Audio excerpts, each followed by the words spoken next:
नमस्कार, मैं हूं जल्पा क्षत्रिय और आप देख रहे हो के न्यूज नेशनल। आत्मनिर्भर शब्द बहुत अच्छा है। आत्मनिर्भर यानी कि खुद पर निर्भर, दूसरों पर नहीं। अब गुजरात की बात करें तो सरकारी अस्पताल आत्मनिर्भर नहीं है। टेक्नोलॉजी के लिए वो प्राइवेट अस्पताल पर निर्भर है। अब ऐसा क्यों? क्योंकि गुजरात के 20 जिला अस्पतालों में सीटी स्कैन मशीन नहीं है, जबकि राज्य के 28 जिला अस्पतालों में गंभीर बीमारियों के निदान के लिए आवश्यक एमआरआई मशीन नहीं है। अहमदाबाद के सिविल अस्पताल सहित राज्य के केवल 16 अस्पतालों में सीटी स्कैन मशीनें हैं।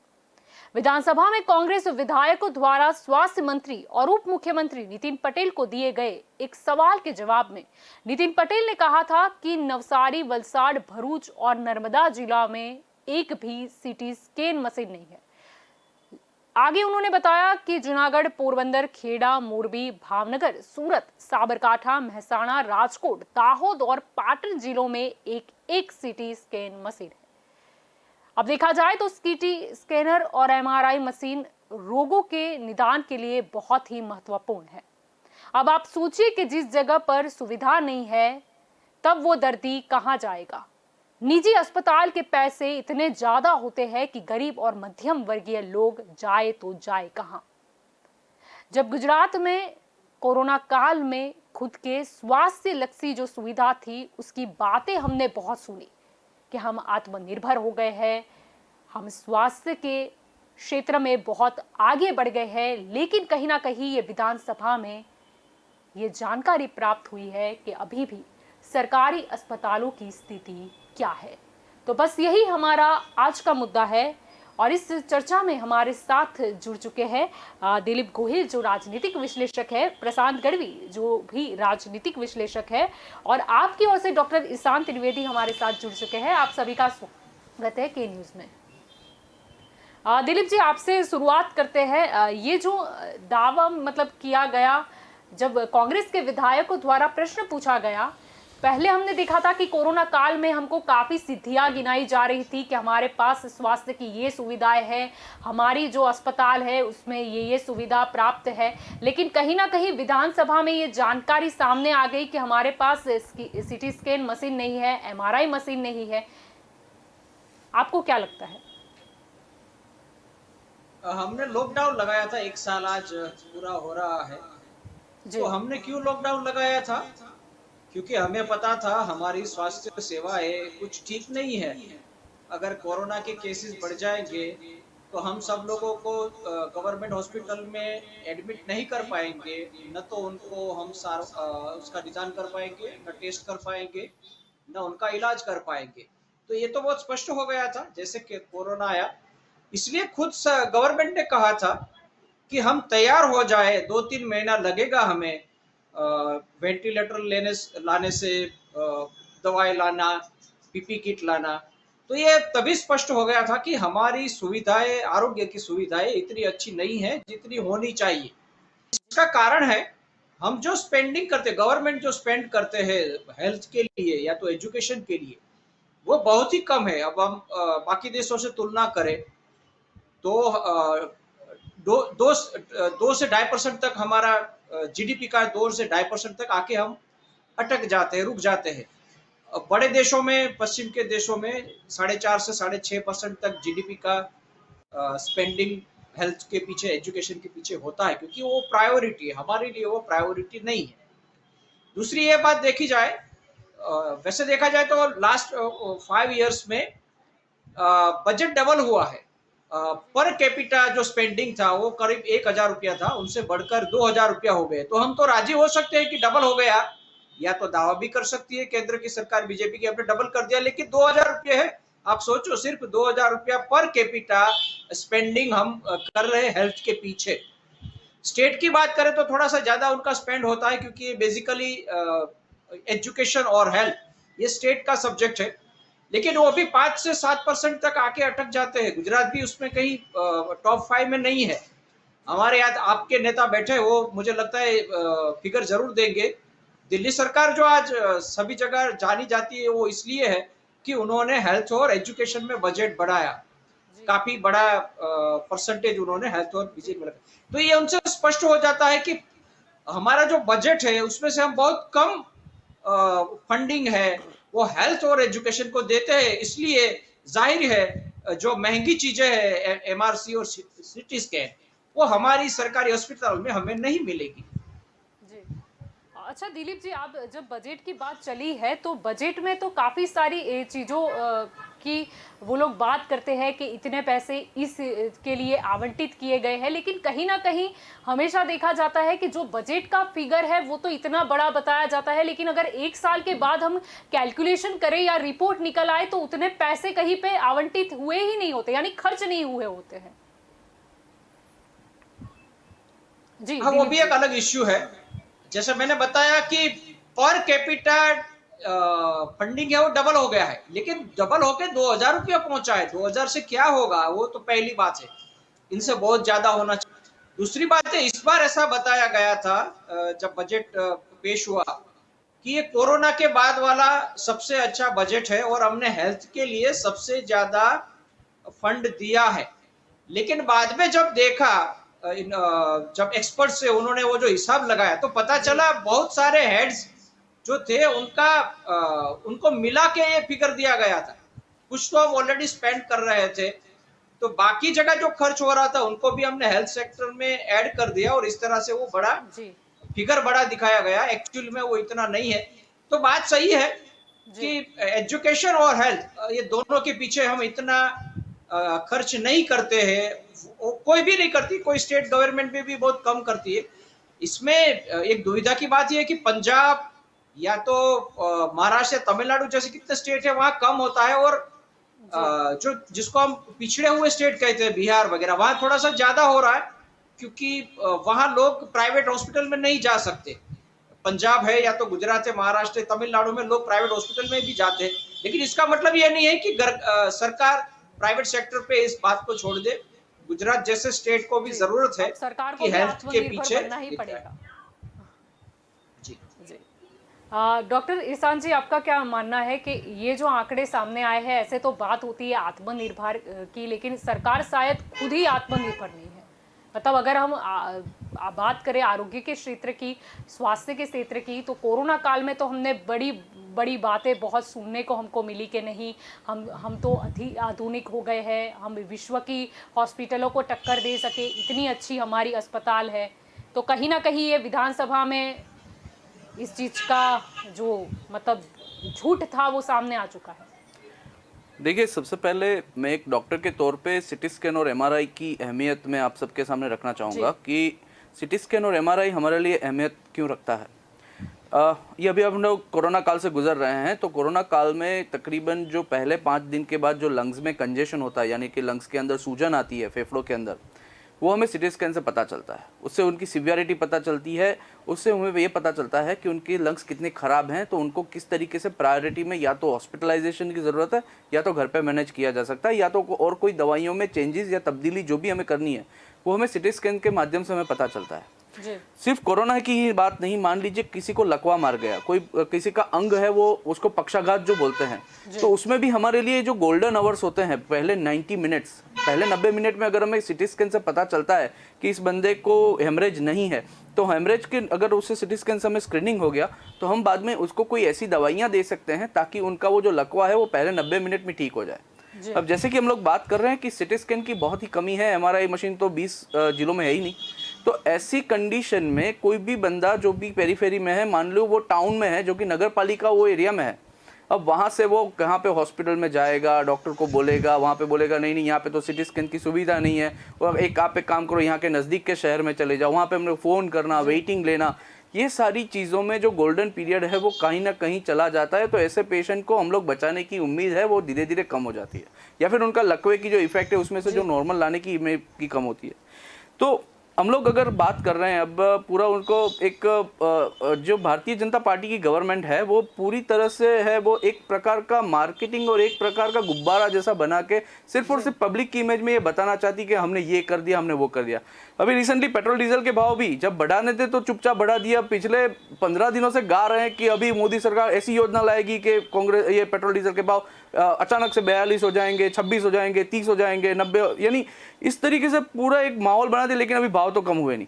से ऐसी चीज़ें हेल्थ सेक्टर में बोल रहे हैं हम लोग ने ये कर दिया, वो कर दिया, हमारे पास बड़ी बड़ी विश्व स्तर की सुविधा है, ये है वो है, लेकिन रियलिटी में जब पब्लिक वहाँ पे जाती है तो उनको कुछ ना कुछ वेटिंग दिया जाता है। अभी यहाँ पे सिविल हॉस्पिटल और वीएस हॉस्पिटल की ये हालत है कि यहाँ पे अगर हम लोग सिटी स्कैन या एमआरआई कराने जाएं तो वहाँ पे भी वेटिंग है। आप अभी नहीं यहाँ पे काम करो, आप 2 दिन बाद की तारीख, या फिर एमआरआई में तो कभी कभी 3-4 दिन या 15 दिन महीने बाद की तारीख अगर मिलती है। तो अब जब रोगी अभी मुझे किसी को तकलीफ है और मैं 15 दिन के बाद की अगर डेट दूंगा तो उसका क्या मतलब रहता है। तो ऐसी चीज़ें, ये गुजरात का जो मॉडल, जो हेल्थ का जो मॉडल है, वो कहीं ना कहीं ऐसा दर्शाता है कि ये पूरा सा फेलियर है। दिल्ली गवर्नमेंट का हेल्थ एजुकेशन, जैसे कि दिलीप सर ने आंकड़े पूछे, तो 9,934 करोड़ रुपए का दिल्ली का एजुकेशन का बजट है, जो कि 14% है। जहाँ पे गुजरात सरकार की बात करें तो वो सिर्फ 5 या 6% हेल्थ एजुकेशन 3% एजुकेशन बजट दे के वो अब बैठ गई है हेल्थ बजट। तो ऐसे में जिस तरीके से पूरा माहौल बन रहा है, यहाँ के लोग प्राथमिक सुविधाओं से वंचित है। यहाँ पे वैक्सीनेशन ड्राइव भी ऐसा ही बोल दिया है कि आप 250 रुपये जाके जहीं पे भी ले सकते हैं, ले लीजिए।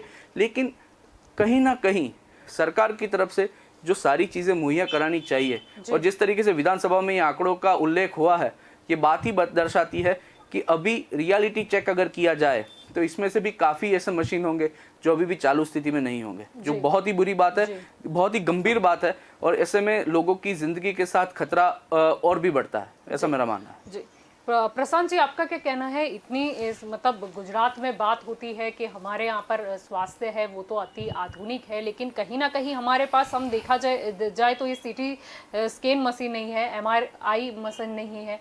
लेकिन मुझे ये लगता है कि सरकार मतलब ऐसा तो बोल नहीं सकती कि पैसे नहीं है, क्योंकि हमने देखे हैं कि कितनी सारी इवेंट होती है या जो सरकारी जो होती है इवेंट्स, उसमें कितने पैसे खर्च होते हैं। यानी कि सरकार चाहे तो ये मशीन उपलब्ध हो भी सकती है ना अस्पताल में, अगर चाहे तो। देखिए, गुजरात एक वाइब्रेंट स्टेट है, तो हम ऐसा तो बोल ही नहीं सकते हमारे पास पैसा नहीं है, बजट नहीं है। गुजरात गवर्नमेंट का लास्ट ईयर का छोड़ दो तो इस साल का जो बजट डिक्लेयर किया गया है 2.27 लाख करोड़। सो उसके सामने एजुकेशन और हेल्थ की अगर बात करें तो education is around 33,000 crore and health is around 45,000 crore. And it is only because कि कोरोना का एक हाव जो हो चुका है। अभी कोई भी स्टेट गवर्नमेंट का गुड गवर्नेंस कितना है, वो उसका जो मेजर्स अगर आपको लेना है तो वो 2 ही सेक्टर से पता चलेगा, एजुकेशन और हेल्थ। ये 2 जितना ही सक्सेस होगा उतना ही वो स्टेट सक्सेस होगा।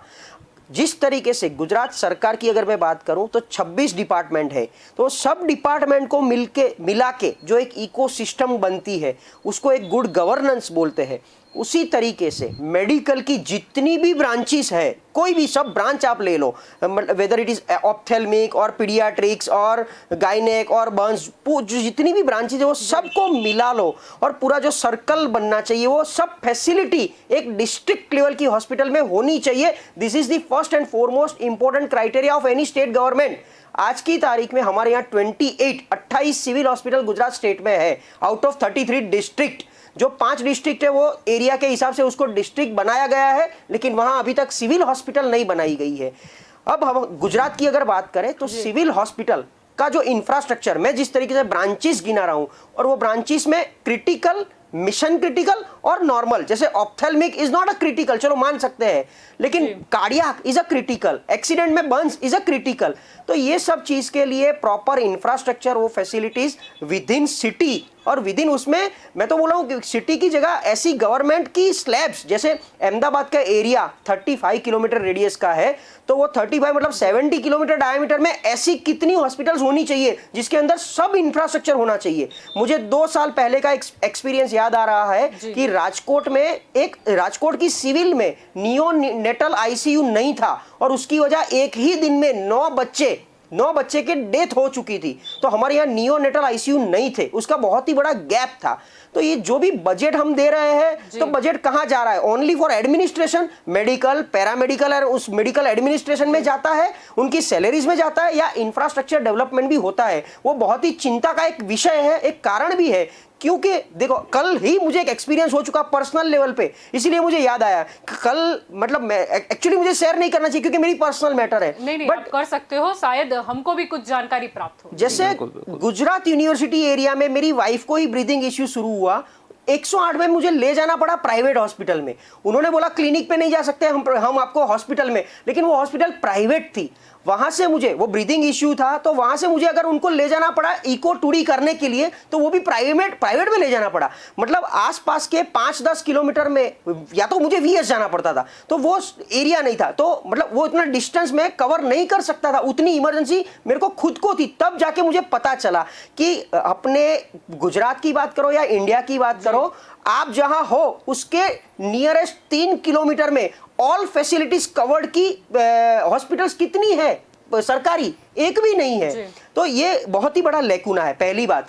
दूसरा, अगर आप इसको थोड़ा पॉजिटिव कंपेयर करो तो जिस तरीके से मोदी सरकार ने 2014 से माँ कार्ड जब यूटिलाइज कराना शुरू किया, माँ कार्ड को लॉन्च किया, तो जैसे अपने स्टेंट रखना है, कोई बड़ी इंजरी है, तो वो माँ कार्ड के अंदर कवर करके उसके रेट्स भी जैसे घटाए हैं। तो वो जो रेट रिडक्शन जिस तरीके से किया, उस तरीके से इंफ्रास्ट्रक्चर फैसिलिटी बढ़ानी पड़ेगी। ऐसा नहीं, वो एक इट वाज अ अंडरस्टैंडिंग कि सरकारी हॉस्पिटल में ये इंफ्रास्ट्रक्चर नहीं है, इसलिए आप प्राइवेट में जाओ और प्राइवेट वाले आपसे इतना चार्ज कम लेंगे। जो स्टैंड रखना है वो लाखों में नहीं जाएगा, आपको हजारों में जाना पड़ेगा।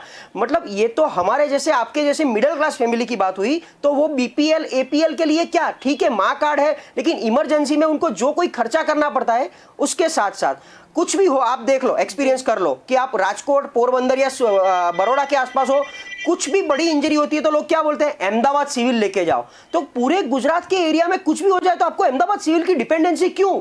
Why we cannot develop such Ahmedabad civil facility to all the civil hospital across the Gujarat state? So ये लेकुना, और इतने साल में मतलब 25 साल से स्टेबल गवर्नमेंट अगर गुजरात बीजेपी की है, तो 25 साल में तो हर साल में एक सिविल भी डेवलप की होती, तो आज की तारीख में पूरा Gujarat well infrastructure, well equipped और वेल मेंटेन होता। फिर भी आज की तारीख में हमारे पास सिविल, वो भी बहुत ही लिमिटेड, जैसे अहमदाबाद, बड़ौदा, राजकोट और सूरत का अगर आपको याद हो तो 1.5 साल पहले इतने बड़े इश्यूज इंफ्रास्ट्रक्चर को लेके हुए थे कि हेल्थ सेक्रेटरी को रातों रात दौड़ना पड़ा था वहां पर, और उनका पूरा इंस्पेक्शन करना पड़ा था। तो ऐसे काफी सारे लेकुना है। I think government definitely need to look into the matter very seriously, because day by day criticality बढ़ती जा रही है। पहले क्या था, इतने मतलब एक्सीडेंट नहीं हो रहे थे, इतने केसेस भी नहीं आ रहे थे, जो अपने अभी आज की तारीख में एवरेज 10 में से 1 को हार्ट अटैक, 10 में से 1 को कैंसर, 1 को किडनी आता है। तो वो जो रेशियो जो बढ़ता जा रहा है, वो रेशियो को देख के गवर्नमेंट को फैसिलिटीज और इंफ्रास्ट्रक्चर बढ़ाना पड़ेगा। सेकेंडली, मैन पावर और स्टाफ में आता हूं, थोड़ा टाइम ज्यादा ले लेता हूं कि अपना एक रेशियो ऐसा है कि एवरी 1000 सिटीजन्स में 1 डॉक्टर कंपलसरी होना चाहिए, जो आज की तारीख में हमारा रेशियो 2000 पे 1 डॉक्टर है। तो डॉक्टर्स का स्टाफ भी उतना अवेलेबल नहीं है हमारे यहाँ। तो ये पूरा गैप है। अगर 360 डिग्री आप व्यू करो, ऊपर से देखो, तो ये गैप को कैसे फील करना वो गवर्नमेंट को देखना पड़ेगा। जी दिलीप जी, यहाँ पर जब बात हुई है कि जैसे कि हम ये मशीन की भी बात करें, तो मशीन को संचालित करने के लिए भी रेडियोलॉजिस्ट की जरूरत होती है। यानी मशीन सिर्फ आ जाने से काम नहीं होगा, लेकिन कहीं ना कहीं हम देखते हैं कि अस्पताल में तो डॉक्टर ही अवेलेबल नहीं होते, तो हम रेडियोलॉजिस्ट की तो क्या मतलब उम्मीद रखे? मतलब काफी सारी समस्याएं हैं। वैसे अभी मुझे लगता है नितिन भाई ने शायद कहा था कि डॉक्टर से वो विलेज में जाना नहीं चाहते, वो अपनी प्राइवेट प्रैक्टिस करना चाहते हैं। तो उन्होंने खुद बताया, तो अभी वैसे गवर्नमेंट के पास है, वो बॉन्ड वगैरह लेते हैं, वो चाहे गवर्नमेंट तो उनको भेज सकती है विलेज में। लेकिन मुझे ऐसा लगता है कि हेल्थ में लोग प्राइवेट हॉस्पिटल में ज्यादा जाए, उस तरह का एक पॉलिसी बना रही है गवर्नमेंट। मुझे ऐसा लगता है माहौल बना, मैं मानता हूँ ठीक है, उसका भी प्रॉब्लम नहीं है। जब पहली बार ये लॉन्च हुई थी स्कीम केंद्र सरकार से कि आप प्राइवेट में जाके अपना इलाज करवा लीजिए, आपको पैसा वहां पहले से हॉस्पिटल को मिल जाएगा। उसके पास उनका मतलब ये था कि प्राइवेट जो हॉस्पिटल्स है, क्लिनिक है, वहां शायद थोड़ी एक्स्ट्रा कैपेसिटी होगी, वो कैपेसिटी का भी यूज कर सकते हैं।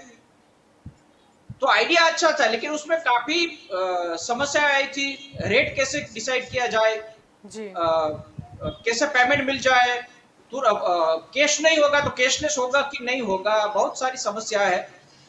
ये बात सही है कि हम पश्चिम के जिसको हम डेवलप्ड कंट्री है, वो हम डेवलप्ड कंट्री नहीं है, अभी हम डेवलपिंग है।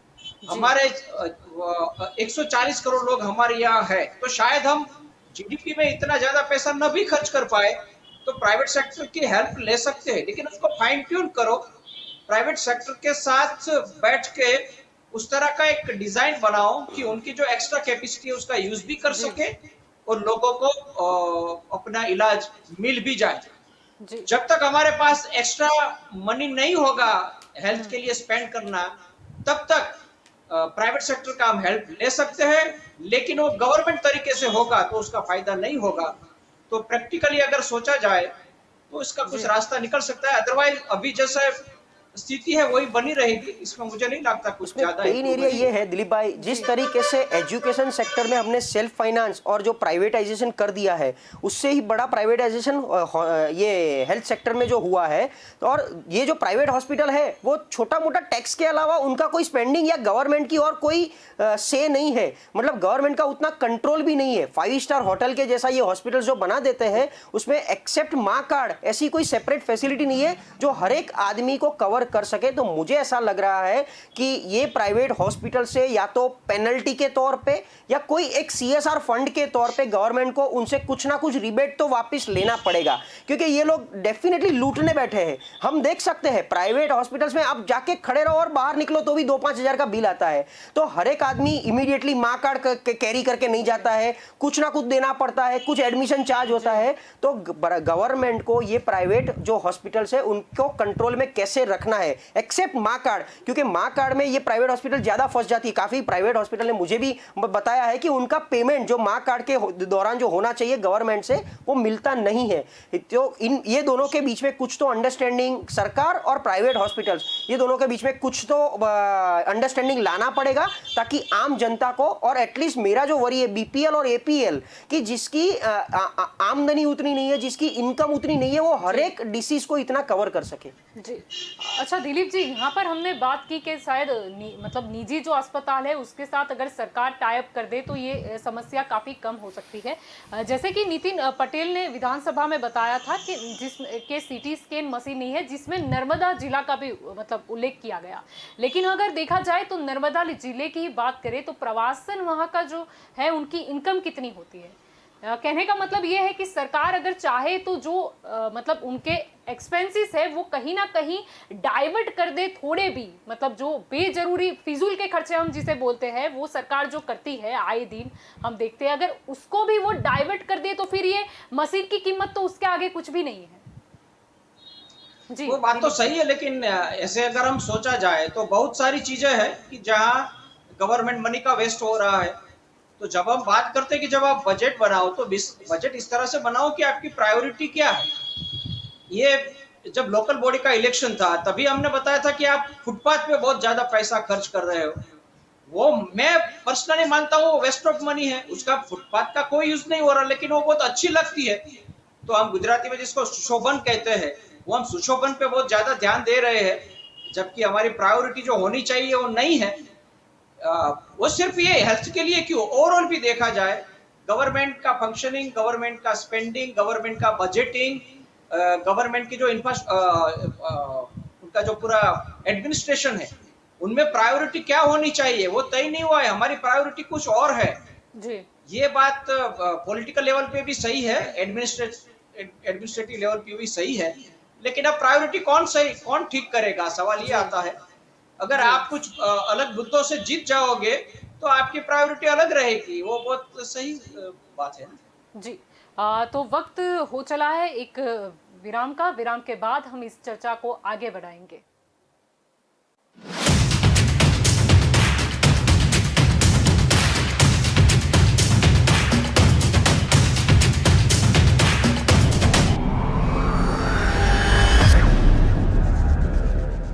જેમ જ દરિયો ખેડતા ખેડૂની ચિંતા કરી રહી છે રાજ્ય સરકાર। મુખ્યમંત્રી શ્રી વિજયભાઈ રૂપાણી અને નાયબ મુખ્યમંત્રી શ્રી નીતિનભાઈ પટેલે સાગર ખેડૂઓના સપના સાકાર કરી મત્સ્ય ઉદ્યોગ પણ નવી ક્ષિતિજોને સર કરે તેવો કર્યો છે દ્રઢ નિર્ધાર। વિશાળ સાગરકાંઠો ધરાવતા ગુજરાતમાં અંદાજે 9 લાખ મેટ્રિક ટને પહોંચ્યું છે મત્સ્ય ઉત્પાદન. તો સાગર ખેડૂઓને મળ્યો છે જૂથ અકસ્માત વીમા યોજના, બાયોમેટ્રિક કાર્ડ અને બોટમાં જીપીએસ જેવી સુવિધાઓનો લાભ. ડીઝલ પર વેટ માફી યોજનાનો લાભ મળતા માછીમારી કરતી બોટમાં થયો છે નોંધપાત્ર વધારો. મત્સ્ય બંદરોનો વિકાસ, બોટ પાર્કિંગની સુવિધા, વિવિધ માળખાકીય સુવિધાઓ, ફ્લોટિંગ જેટીના નિર્માણ અને આધુનિક મશીનરીની ખરીદી સહાય માટે કરવામાં આવી છે વિશેષ જોગવાઈ. દરિયા છોરુની દરકાર, રાજ્ય સરકારનો દ્રઢ નિર્ધાર. નિર્ણાયક નેતૃત્વમાં ગુજરાત ઉત્તમથી સર્વોત્તમ તરફ. SGVP, a true international school. The school provides all facilities like transportation, prayer hall, library, IT and multimedia center, science labs, conference hall, art and craft, music, study hall, 5-star hostel facility, dining hall and much more. NRI students from 20 countries of different continents are studying here. School provides all the sports activities like swimming, horse riding, cricket, basketball, volleyball, football, tennis, yoga, indoor and outdoor games. A perfect blend of science, sports and spirituality. Fusion of East and West. Affiliated boards, CISE New Delhi. Accreditation with CETA, SAG. Standards available from KG till 12th. Admissions open now. ગુજરાતના વિકાસની ગતિ તેજ છે. કારણ એ જ છે કે અહીં 1,24,000 કિલોમીટરના સરસ મજાના રસ્તાઓનું નેટવર્ક છે. નિર્ણાયક મુખ્યમંત્રી શ્રી વિજયભાઈ રૂપાણી અને નાયબ મુખ્યમંત્રી શ્રી નીતિનભાઈ પટેલના પ્રગતિશીલ નેતૃત્વમાં સમગ્ર ગુજરાત ડામરના પાકા રસ્તાઓના નેટવર્કથી ગૂંથાઈ ગયું છે. નાગરિકોને ટ્રાફિકથી તકલીફ ન પડે એ માટે ઓવરબ્રિજ અને અંડરબ્રિજ બાંધવામાં આવી રહ્યા છે. અમદાવાદ રાજકોટ વચ્ચેની સફરમાં તો હવે જરાય સફર નહીં થવું પડે. તમામ મહાનગરો, બંદરો, ઔદ્યોગિક વિસ્તારો, પ્રવાસન અને યાત્રાધામોની યાત્રા વધુ આરામદાયક બનશે. અમદાવાદથી મેહોણાનો માર્ગ પણ 6 માર્ગીય થઈ રહ્યો છે. પ્રધાનમંત્રી અને મુખ્યમંત્રી ગ્રામ સડક યોજના જેવી લોકપ્રિય યોજનાઓથી માર્ગોની ગુણવત્તામાં સુધારો થઈ રહ્યો છે. એટલું જ નહીં, બુલેટ ગતિએ થઈ રહ્યું છે અમદાવાદ મુંબઈ બુલેટ ટ્રેનનું કામ. ઉત્તમથી સર્વોત્તમ સુધીની સફર માટે માર્ગ મકાન વિભાગે ₹11,185 કરોડની જોગવાઈ કરી છે. નિર્ણાયક નેતૃત્વમાં ગુજરાત ઉત્તમથી સર્વોત્તમ તરફ.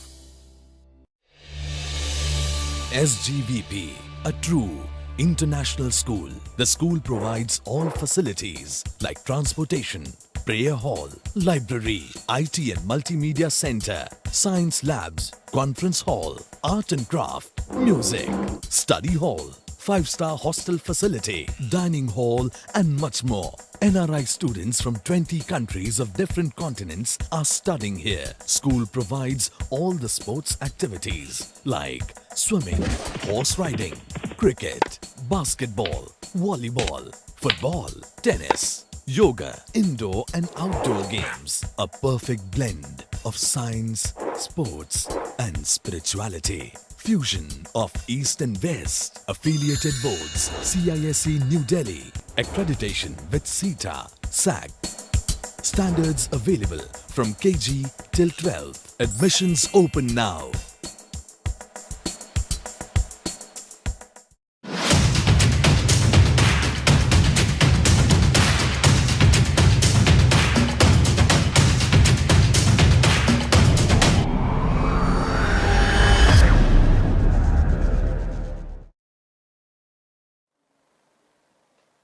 Welcome back. आप देख रहे हो दंगल देश का। अब इस चर्चा को हम आगे बढ़ाते हैं। हमारे साथ जुड़ चुके हैं संदीप शर्मा जो कि कांग्रेस से है और भाजपा की ओर से स्नेहल जोशी हमारे साथ जुड़ चुके हैं। आप दोनों का स्वागत है के न्यूज़ में। स्नेहल जी, क्या कहेंगे? नितिन पटेल ने भी कह दिया है कि 28 जो जिला अस्पताल है वहाँ पर MRI मशीन नहीं है और 20 जिला अस्पताल ऐसी है जहाँ पर CT स्कैन मशीन नहीं है। जी नमस्कार। मैं कहना चाहूँगा कि जो आपने ये आंकड़े आज प्रस्तुत हुए हैं फ्लोर पर, आदरणीय नितिन जी ने लोगों के सामने ये जो डेटा और डिटेल्स रखी हैं, उससे ये एक चीज़ है कि जब ये कोरोना महामारी चल रही है आज और हम सब इससे जूझ रहे हैं मिलकर, साथ में हिंदुस्तानी, हर एक हिंदुस्तानी से जूझ रहा है और हमें पूरा भरोसा है कि कोरोना हारेगा और हम हिंदुस्तानी जीतेंगे। दूसरी बात जो है वो सीटी स्कैन और एमआरआई मशीन की जब बात हम करते हैं तब उन्होंने स्पष्ट रूप से कहा है कि जो सेंटर्स है बड़े, वहाँ पे ऑलरेडी इन प्लेस सब सिस्टम्स है।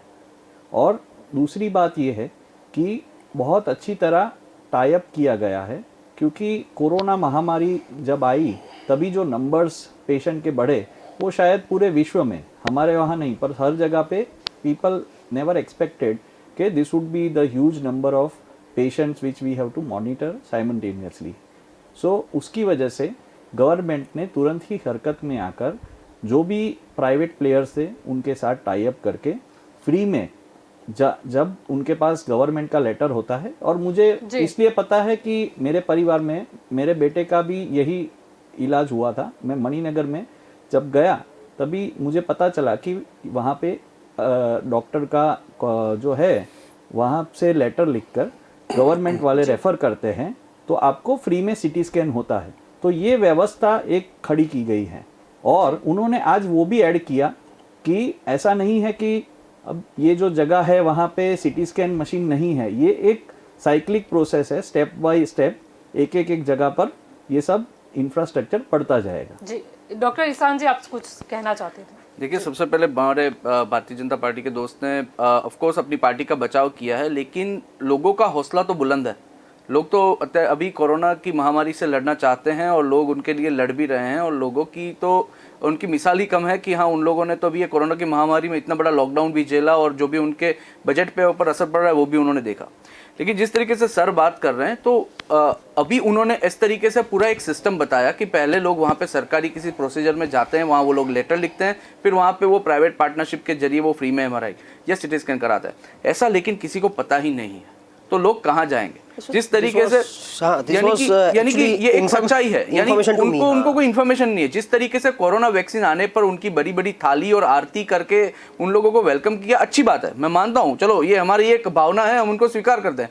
लेकिन जिस तरीके से सरकार अपनी इस तरीके से जो बजट अपना मार्केटिंग के पीछे बजट फैलाती है, तो अगर वो ऐसी जो जरूरी चीज़ें हैं उनके बारे में अगर कोई इन्फॉर्मेशन फैलाने की मुहैया कराएं उनका न्यूज़ माध्यम से या किसी भी और माध्यम से, तो उसके कारण लोगों में भी अगर एक पूरा एक उनका माहौल बनेगा। जैसे कि सर बोल रहे हैं कि उनके फैमिली में एक प्रॉब्लम हुआ, उन्होंने लेटर लिखवाया, इस तरीके से हुआ, लेकिन वो तो वो इस सिस्टम के जानकार है। लेकिन ऐसे लोग कि जिनको इस सिस्टम के बारे में नहीं पता, जिनको पता ही नहीं है कि कोरोना में शुरुआत ही कैसे करते हैं, उनको सर्दी खांसी हो तब शुरुआत कैसे करते हैं, वैसे ये सिर्फ एक बातें हैं, ये पूरा एक ढसोसला है। और इसमें मुझे तो ऐसा लगता है कि जिस तरीके से उन्होंने सर ने बोला पब्लिक प्राइवेट पार्टनरशिप के तौर पे फ्री में, मुझे आज भी याद है कि अगर उन लोगों को कुछ पता नहीं है तो वो लोग इसके नाम पे एमआरआई के मशीन के सिटी स्कैन के कितने रुपए ऐडते हैं और एमआरआई के भी कितने रुपए ऐडते हैं। तो ये सारी चीज़ें पब्लिक को, अगर जैसे कि कोई भी एक्सीडेंट हुआ, मान लीजिए किसी एक्सीडेंट, तो गवर्नमेंट ने ऐसी एक सिस्टम बनाई है कि अगर 48 आवर्स के, यानी कि पहले अगर टाइम पे कुछ हुआ नहीं तो आप किसी प्राइवेट हॉस्पिटल में जाएंगे तो पहले 48 आवर्स की ट्रीटमेंट फ्री में मिलेगी। ये बात अच्छी है, बहुत अच्छी है,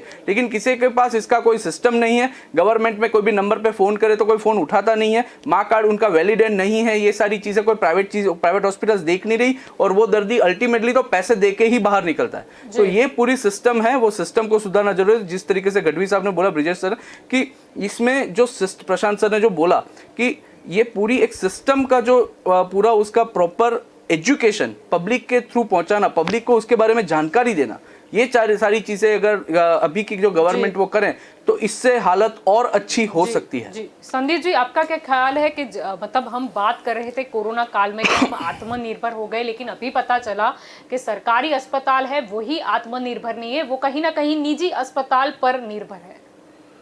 जलपा जी, सबसे पहले तो मैं के न्यूज़ को धन्यवाद देना चाहूँगा कि इतना संवेदनशील मुद्दा आज के न्यूज़ की तरफ से उठाया गया। जलपा जी, कोरोना काल के दौरान से अभी तक एक दो दिल दहलाने वाली तस्वीरें सामने आई।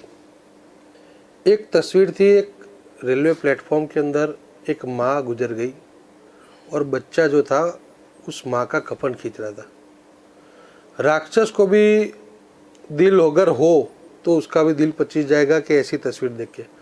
और दूसरी तस्वीर आज आई है सूरत के अंदर, एक बच्ची की इलाज ना मिलने के कारण मृत्यु हो गई। क्यों मृत्यु हो गई? क्योंकि कर्फ्यू लगा हुआ था और उस माँ के पास 108 के अंदर फ़ोन करने के लिए फ़ोन नहीं था, मोबाइल फ़ोन नहीं था। वो माँ अपने बच्चों को रास्ते पर लेके दौड़ी दौड़ी जा रही थी, 8 किलोमीटर दूर अस्पताल था और हम बड़ी बड़ी बातें कर रहे थे कि मगर उस रास्ते के दौरान ना कोई पुलिस मिली उसको, ना कोई मदद करने वाला, और उस बच्ची ने रास्ते में ही दम तोड़ दिया। यानी ये जो तस्वीरें हैं जो भारतीय जनता पार्टी का असली चरित्र बता रही है, उनकी वास्तविकता बता रही है। ये भारतीय जनता पार्टी का जो शासन है वो एक ढोल की तरह है जो बजता जाता है, ज़्यादा है, मगर अंदर से वो खोखला है। हम बात करते हैं विश्वगुरु बनने की, मगर आज जिस गुजरात की हम बात कर रहे हैं, गतिशील गुजरात, आज हमारे पास स्टैच्यू बनाने के लिए पैसे है 3000 करोड़ का, मगर MRI मशीन खरीदने के लिए पैसे नहीं है। हमारे प्रधानमंत्री जी 9000 करोड़ रुपए का एरोप्लेन खरीद सकते हैं, मगर आज इलाज के लिए हमारे पास सरकारी अस्पतालों के लिए MRI मशीन, हमारे मित्र ने बताया कि भाई प्राइवेट हॉस्पिटल में चिट्ठी लिख दे रहे, उसमें उन लोग को फ्री में मिलता है। मगर मैं उनसे प्रश्न करना चाहता हूं कि बाहर क्यों जाए? बाहर मरीज को तो ले जाना पड़ेगा, क्या हम वो सुविधा उसी अस्पतालों के अंदर नहीं कर सकते? दूसरा, हम अहमदाबाद के अंदर, गुजरात के अंदर नमस्ते ट्रम्प अभिवादन के तहत 100 करोड़ रुपया खर्चा करके ट्रम्प का स्वागत कर सकते हैं। क्या उसी पैसों को इन गरीबों के लिए मशीनों में खर्च नहीं किया जा सकता था? मगर भारतीय जनता पार्टी का चरित्र ही यही है, उनको सिर्फ प्रसिद्धि की पड़ी हुई है। कितना प्रसिद्धि कर ले, कितनी जाहिर खबरों में उनका मुख्यमंत्री जी और प्रधानमंत्री जी की फोटो आ जाए, यही में लगी रहती है। ये भारतीय जनता पार्टी सिर्फ गरीबों के पास वोट मांगने जाती है, तभी वो गरीबों की पार्टी होती है। उनको किसी गरीबों की पड़ी नहीं है, मात्र उद्योगपति व्यापारियों की। जिस तरह से उन्होंने बताया कि भाई लोगों को प्राइवेट में दे रहे, यानी प्राइवेट में क्यों देना? क्या तुम्हारा टाई अप है उनके साथ में? पार्टी को कुछ फ़ायदा हो सकता है या प्रजा को कुछ हो सकता है। यानी कहीं ना कहीं ये दर्शाता है कि भारतीय जनता पार्टी है वो सिर्फ प्रसिद्धि में मानती है, गरीबों की बातें करती है, मगर कहीं ना कहीं ये जो आंकड़े आ रहे हैं वो चिंता दर्शा रहे हैं कि स्वास्थ्य के प्रति हमारे प्रधानमंत्री जिस तरह से गंभीर है दिखाई दे रहे हो कैमरे पे, उसी प्रकार से उनकी जो सरकार है, विजय रूपाणी जी, संवेदनशील मुख्यमंत्री जी, वो भी इसको लेकर कितने गंभीर है वो आप इस आंकड़ों पर से हम समझ सकते हैं। प्रशांत जी, क्या कहना है? यहाँ पर तो काफी सारे मुद्दों पर बात हो गई। सबसे पहला ख्याल यही आता है कि जब बात होती है गुजरात की, जब बात होती है विकास की, तो अस्पताल में ये सिचुएशन क्यों? हमने पहले राउंड में भी चर्चा कर लिया है कि देखो, बजट, कोई भी स्टेट गवर्नमेंट का एक बजट होता है, वो बजट आप जिस तरीके से भी अलोकेट करो, हम अपना नॉर्मल वाउचर भी बनाते हैं या अपने घर का बजट बनाते हो, एक मिसलेनियस अमाउंट होती है। तो ठीक है, ये सब इवेंट भी जरूरी है, करो, हम उसमें ना नहीं बोल रहे, लेकिन जो इम्पोर्टेंट और फोरमोस्ट चीज़ है कि बेसिक इंफ्रास्ट्रक्चर, आज कोई भी बंदा, कोई भी पेशेंट अगर सिविल हॉस्पिटल में जाता है, या तो कोई भी, मैंने जो बोला कि हर एक ब्रांच का आप ले लो, मेडिसिन की जितनी भी ब्रांच है मेडिकल की, वो हर एक ब्रांच की, हर एक फैसिलिटी, हर एक डिस्ट्रिक्ट लेवल की सिविल हॉस्पिटल में होना ही चाहिए। अब तो सिर्फ बेसिक नहीं, सुपर स्पेशलिस्ट की भी हम बात कर सकते हैं, क्योंकि हम वहां तक जा रहे हैं। ठीक, हमारे यहाँ SVP, जैसे अगर अहमदाबाद की बात करूं तो VS हॉस्पिटल और यहाँ की सिविल में जो सुपर स्पेशलिटी की जो फैसिलिटीज है वो बाकी सिविल में क्यों नहीं है? वो होनी चाहिए।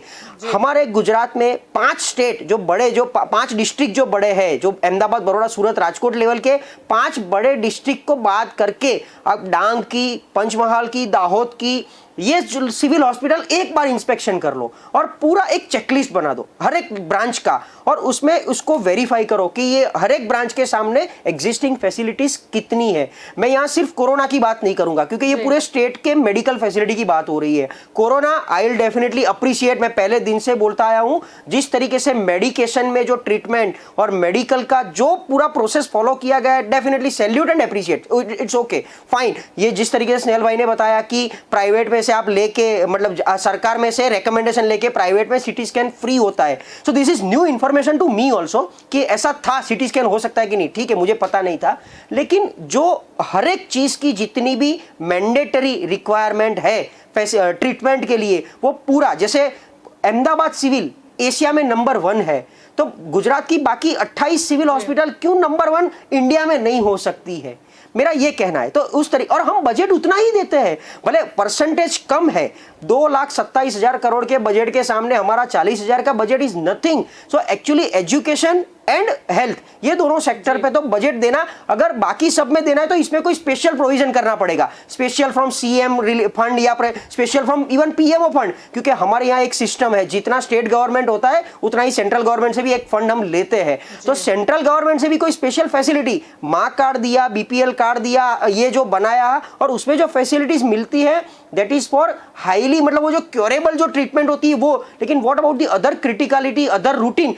एक चीज बताइए, मैं, मुझे जहां तक याद है, अगर आप भी सर्वे करोगे, सैंपल सर्वे, तो 100 में से 80 से ज्यादा लोग ऐसे मिलेंगे कि किडनी फेलियर के लिए, डायलिसिस करने के लिए अहमदाबाद आना पड़ता है। तो वाई सच सिनारियो? क्यों वो बंदा डांग की सिविल में, उसको क्यों वहां पर डायलिसिस नहीं हो पाता है? क्यों उसको नवसारी में या सौराष्ट्र में, आप पोरबंदर में ले लो, तो वहां की नियरेस्ट सिविल में वो क्यों नहीं होता है?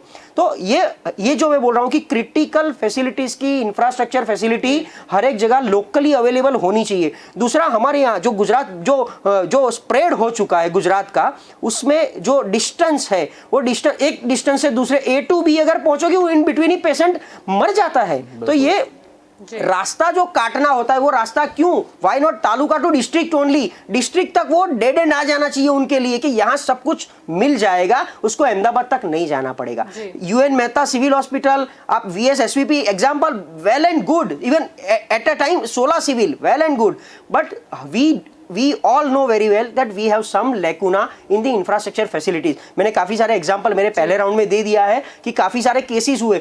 अच्छा, ये सब होने के बाद अगर प्राइवेट, क्योंकि डेफिनेटली वो दिलीप भाई जब थे तब बात कर रहे थे कि प्राइवेट के साथ कुछ ना कुछ लेवल पे ऐसी पार्टनरशिप करनी पड़े कि प्राइवेट वाले हर एक चीज को, वाई ओनली कोरोना, ये जैसे माँ कार्ड में आप कैंसर की ट्रीटमेंट या कुछ ट्रीटमेंट आप करते हो, तो ये लिमिटेड क्यों रहते हो? क्यों हर एक को ओपन नहीं कर सकते? अगर गवर्नमेंट ये सब फैसिलिटीज, क्योंकि अभी हम मान सकते हैं प्रीमाइसिस छोटा है, बहुत पुराना है, नई फैसिलिटीज अपग्रेड नहीं हो सकती है, तो प्राइवेट के साथ वो लेवल की पार्टनरशिप तो हो ही सकती है कि हर 5 किलोमीटर के डिस्टेंस में वहां की जनता को लगे कि ये हमारी सरकारी जैसी ही है। और मेडिकल को तो हमको फोकस करना ही पड़ेगा। जी, स्नेहल जी क्या कहेंगे? पहले तो हम हेल्थ को लेकर मतलब इतने ज़्यादा अवेयर थे ही, लेकिन कोरोना काल ने कुछ ज़्यादा ही हमको अवेयर बना दिया मेडिकल सर्विसेज की बाबत में। अभी जो ये बात सामने आई कि कई सारे ऐसे मतलब जिले हैं जो दूसरे सब क्षेत्र में काफ़ी आगे है, लेकिन जैसे ही बात आती है मेडिकल की, कहीं ना कहीं वो बहुत ही पछात नजर आते हैं। जी देखिए, मैं कहूँगा कि जैसा आपने कहा, हेल्थ केयर अगर पेंडेमिक नहीं भी है तो भी प्राथमिकता रही है, क्योंकि आज वो एक बेसिक चीज़ है कि हर एक इंसान, हर एक वर्ग, हर एक जाति के इंसान को वो चाहिए। सरकार उसमें पहले से ही काफ़ी फोकस्ड है।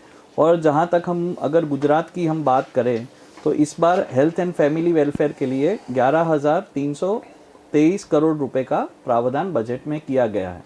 दूसरी बात, जो मेरे मित्र आम आदमी पार्टी के हिरेन जी बता रहे हैं, तो मैं एक चीज़ स्पष्ट करना चाहूँगा कि मुझे बहुत खुशी है कि वो डॉक्टर भी हैं और किसी एक पार्टी से भी जुड़े हैं। तो मेरे एक उनसे रिक्वेस्ट रहेगी, और जितने भी मेरे मित्र यहाँ पर देख रहे हैं, कि ये जो अवेयरनेस फैलाने की बात है उसमें डॉक्टर्स का रोल बहुत ही प्राइमरी है। क्योंकि जैसे भी लोगों को आज की तारीख में डॉक्टर्स पे इतना भरोसा है, वो कुछ भी तकलीफ हुई तो पहले अपने फैमिली डॉक्टर से पूछेंगे। तो मैं ऐसा रिक्वेस्ट करूंगा मेरे मित्र को कि इसमें राजनीति को ना लाया जाए और एज अ डॉक्टर उनको अवेयरनेस फैलाई जाए। जैसे अगर मैं फिर से अगर मेरी बात कहूं तो मैं एक प्राइमरी हेल्थ केयर सेंटर में गया था, जहां पे डेस्क पे मुझे कहा गया था कि सर यहाँ पे ये फैसिलिटी है, तो आपके बेटे को अगर आप ले जाना चाहते हो। तो मैंने कहा सर वहाँ पे चार्ज क्या रहेगा, उन्होंने कहा फ्री है। तो इस प्रकार से हर एक लेवल पे वहाँ पे हेल्प करने के लिए लोग हैं। जल्पा जी, मेरी दूसरी बात ये है, जनता पार्टी से जुड़े हुए आम लोगों की बात करें नहीं ऐसा नहीं है, मैंने मेरा उदाहरण दिया।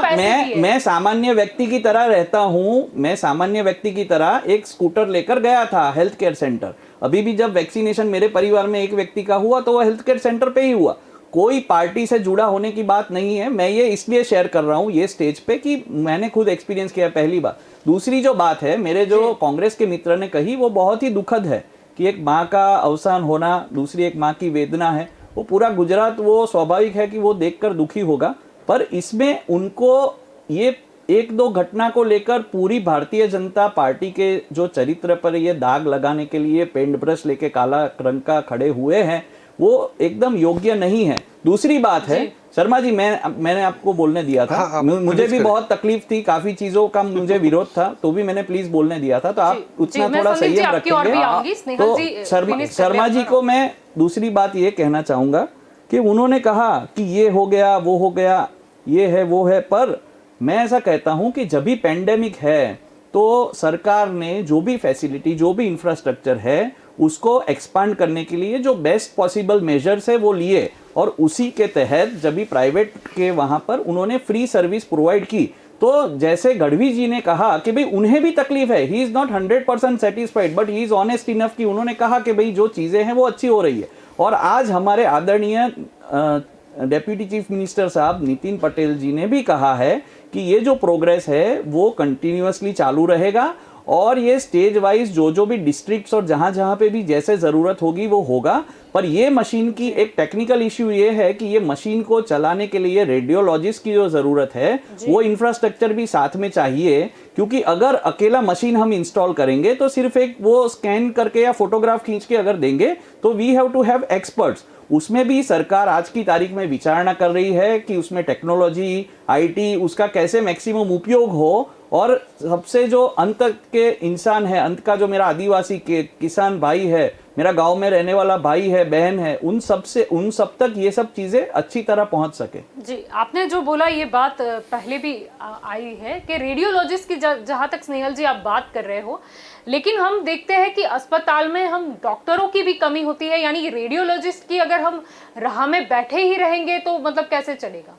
मतलब नहीं, मतलब कमी है ये, मतलब संचालित करने के लिए रेडियोलॉजिस्ट चाहिए, लेकिन क्या सरकार रेडियोलॉजिस्ट लाने के लिए भी सक्षम नहीं है? देखिए ये जो इतना भी कोई मतलब मुश्किल काम नहीं है। नहीं, वही बात है कि ये जो पूरा इंफ्रास्ट्रक्चर है, उसका पेरिफेरल इंफ्रास्ट्रक्चर, उस पर सरकार काम कर ही रही है।